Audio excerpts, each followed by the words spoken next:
হজরত মোহাম্মদ সাল্লাল্লাহু আলাইহি সাল্লাম একদিন হজরত আবু বকর রাদিয়াল্লাহু আনহুকে বললেন, হে আবু বকর, স্বর্ণকারের দোকান থেকে আমার ওই আংটির মধ্যে লা ইলাহা ইল্লাল্লাহ লিখিয়ে আনবেন।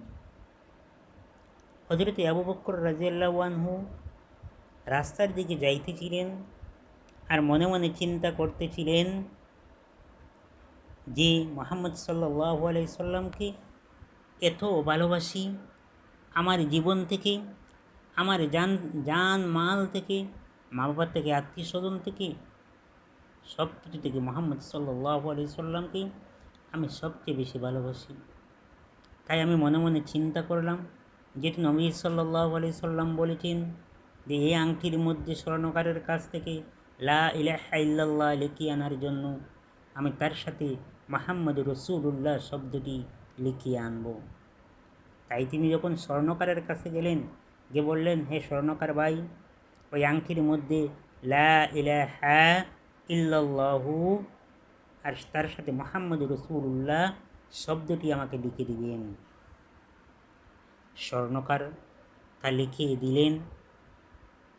দেওয়ার পর সেই দিন তিনি স্বর্ণকারের দোকান থেকে এই আংটিটি নিয়ে আসলেন এবং এনে মুহাম্মদ সাল্লাল্লাহু আলাইহি সাল্লামের হাতে দিলেন।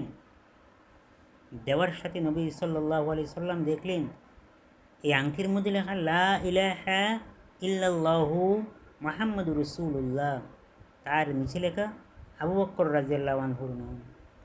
মুহাম্মদ সাল্লাল্লাহু আলাইহি সাল্লাম আবু বকরকে জিজ্ঞাসা করলেন, হে আবু বকর, তোমাকে বললাম এই আংটির মধ্যে শুধু লা ইলাহা ইল্লাল্লাহ লেখা থাকবে, তুমি তার সাথে মুহাম্মদ রাসূলুল্লাহ লিখিয়েছ, তারপরে আবার তোমার নামটিও লিখিয়েছ, এটি কী কারণ? আবু বকর রাদিয়াল্লাহু আনহু অবাক হয়ে গেলেন, চিন্তার মধ্যে পড়ে গেলেন। আরে কি আশ্চর্য ব্যাপার! বললেন, ওগো আল্লাহর নবী, আল্লাহর কসম করে বলতেছি, আপনি শুধু বলেছেন লা ইলাহা ইল্লাল্লাহ লেখার জন্য, আমি তার সাথে শুধু মুহাম্মদ রাসূলুল্লাহ শব্দটি বলেছি স্বর্ণকারকে লিখে দেওয়ার জন্য। কারণ ওগো নবী, আপনাকে আমি এত বেশি ভালোবাসি, আমার জান মাল, নিজের জীবন থেকে আপনাকে বেশি ভালোবাসি।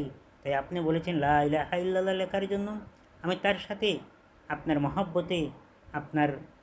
মহব্বতের আপনার প্রেমে পাগল হয়ে, আপনার আশিক হয়ে, আপনি শুধু আমি ওই মুহাম্মদ রাসূলুল্লাহ